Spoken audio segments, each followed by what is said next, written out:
Bakunzi ba Dr Shangazi wo muri hose ibihe byiza.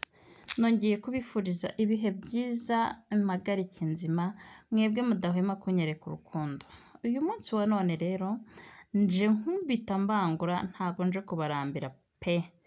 Nje kubaganiriza ku bantu b'abagabo, abasore bitegura gushinga urugo, nje kubaganiriza ku buryo ikintu bita gutera akabariro mu gitondo ku bantu bashakanye ni byiza cyane nk'uko byemejwe n'ubushakashatsi bwakorewe ahantu hatandukanye harimo na kaminuza ya Harvard.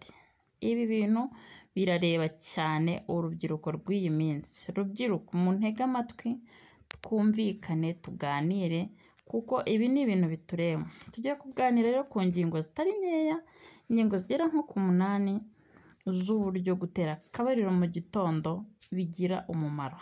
Abantu benshi barahuga bintu kantu ko guhuga, yemwe sinzi niba mukumva, yewe bimwe bakanakerezwa akazi ku munsi kubera icyayi cya mu gitondo, ariko ni bake mu bashakanye bazi ko gutera akabariro mu gitondo nabyo ari ingenzi ndetse bikwiriye gutuma akazi kaba keza. Muri iyi nkuru tugiye kugaruka ku byiza byo gutera akabariro mu gitondo nk'uko tubikesha ikinyamakuru Dr Shangazi aba yabazaniye. Ntuze gucikwa ko Dr Shangazi abashakira ibyiza bituma mwubaka ingo kandi mugakomera zigakomera. Umubiri wawe uba witeguye akazi k'uwo munsi. Iyo ni ingingo ya mbere. Imibonano mpuzabitsina ya mu gitondo ituma umubiri wawe n'uwo mwashakanye witegura akazi, ukaba umeze neza ku buryo wirirwana imbaraga nyinshi cyane nk'uko bigaragazwa n'ubushakashatsi bwakozwe mu 2013. Ingingo ya kabiri, bibongerera urukundo mwembi. Gukorera imibonano mpuzabitsina mu gitondo hamwe n'uwo mwashakanye bituma urukundo rwanyu rwikuba, mukirirwa neza cyane. Umusemburo uba mu bwonko witwa oxytocin urakora cyane, bigatuma iyo mibonano itanga umusaruro mwiza hagati yanyu mwembi. Ingingo ya gatatu, umugabo bimufasha gutera akabariro igihe kinini ugereranyije n'icyo yari asanzwe akora. Iyo bigeze ku misemburo, akabariro ka mu gitondo gafasha abagabo kumara igihe mu gikorwa ugereranyije n'uko bari basanzwe. Ubushake ndetse no kumara igihe buriyongera ku bagabo nk'uko byagaragajwe n'ubushakashatsi bwizewe bwakozwe muri 2007. Ingingo ya kane ni imyitozo muba mukora. Gukora imibonano mpuzabitsina mu gitondo ni nko gukora imyitozo ngororamubiri mu gitondo nk'uko byagaragajwe n'ubushakashatsi bwakorewe muri kaminuza ya Harvard. Imibonano mpuzabitsina ya mu gitondo ifasha mu gukora calories. Ingingo ya gatanu, bigabanya umuhangayiko n'umunaniro.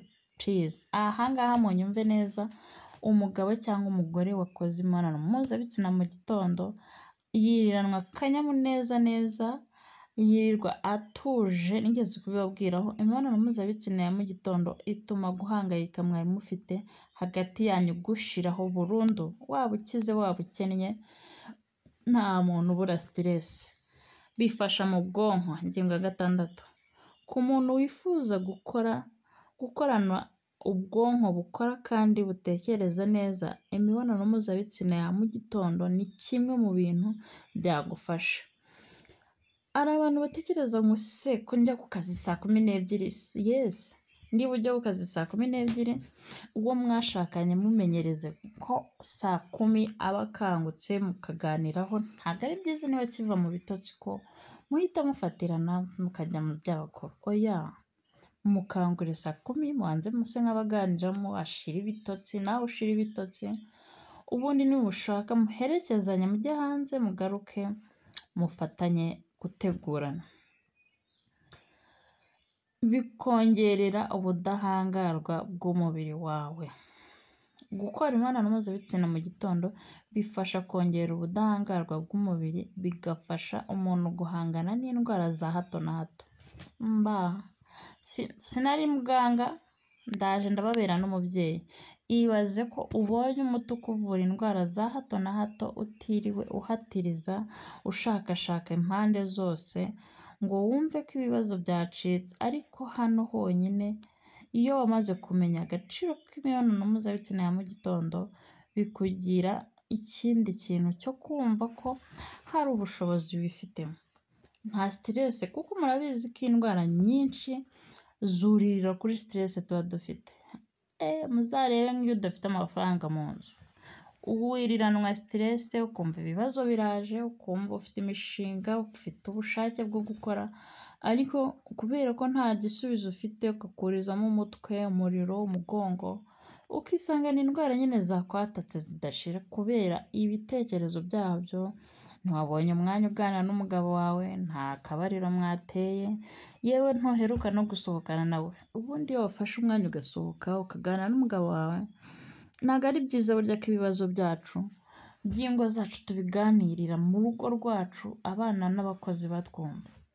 Shaka umwanya usohokane n'umudamu wawe, niyo wamwicaza ku irembo erega muri jaride biba byoroshye, mukafata akaji mugatereka aho ngaho mugasangira muri aho ngaho. Ntabwo ari ngombwa ngo murenge imisozi mufate ibibaya ngo mwasohotse, oya, burya gusohoka ni mu mutwe, byose biremera. Mushaka musohoke mu cyumba mujye muri salo mu gihe abana badahari, ariko ni byiza ko ibibazo by'urugo mubiganira muri mwenyine. Ingingo ya 8, bituma ugumana isura y'ubwana n'uruhu rwawe rugahorana itoto. Murabizi neza ko abantu bafite amahoro bamenye gusobanukirwa ibyo Dr. Shangazi mba mbabwira, ahora ari muto ukumva afite akanyamuneza neza, wamureba ku maso ukaba yakubwira ngo mfite imyaka 35. Wamureba ugasanga afite ibaye myinshi yaba nka 20.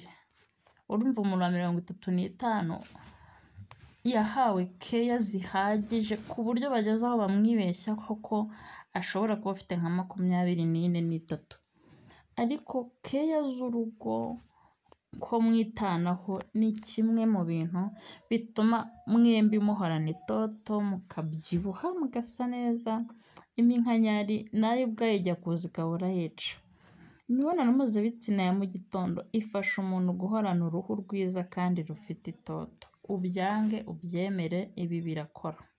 Umugore wakorewe aka mu gitondo, niko dukunda kwita ngo bakita kwa mu gitondo. Aka mu gitondo rero ni akaturu, numvishe ariko ubundi niko bakita, ubyumve neza. Gafasha umugore kuruhuka, agasa nkaho yirekuye, akabyukana akanyamuneza.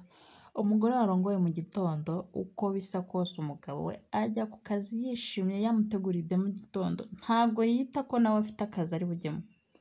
Mu minota 30 baba basigaranye, umugore aba yamaze kubitegura byose. Ntabwo umenya ngo izo mbaraga zivuye he, ntumenya ngo ubwo bushake bukuye he. Aratera ipasi, ateka agacyayi, akore breakfast, ategure ku meza, nawe akarabe kandi musangire yamaze gukaraba asa neza yiteguye. Ahubwo sometime uzasanga anagutanga kumara kwitegura kubera ko we yamaze kunezeza umubiri we, nawe yumva ko umubiri wawe unezerewe. Ibi bizabafasha ko mwese umunsi wanyu wirirwa ugenda neza, mwese munezerewe kazi, abo mukorana, abo mukoresha, no mu rugo abo mwahasize baziriranwa umunezero, uvuga ati mabuja yagiye ku kazi ameze neza, databuja yagiye ku kazi ameze neza.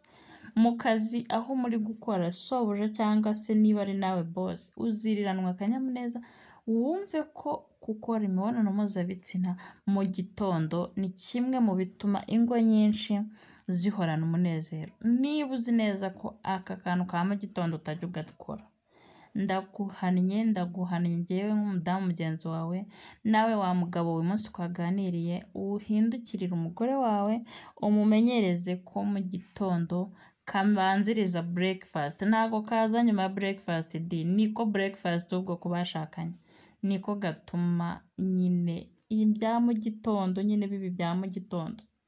Murabizi ko aribyo ubundi umuntu aba yubakiyeho umubiri. Ubuzima bwacu tubwubakire ku rukundo n'ubushake tugirana buri munsi. Ntimuze gucikwa rero ibindi biganiro kuri Dr. Shangazi nakadasohoka. Murabizi ntago nasohoka studio ngo mbasige pe, ariko ibiganiro byo nakagaruka naho mu kanya tuze gusubira dukumburanye, kuko muhishiwe byinshi kandi byiza biryoheye amatwi, nzi neza ko namwe biza kubaryohera. Imana ibandindire.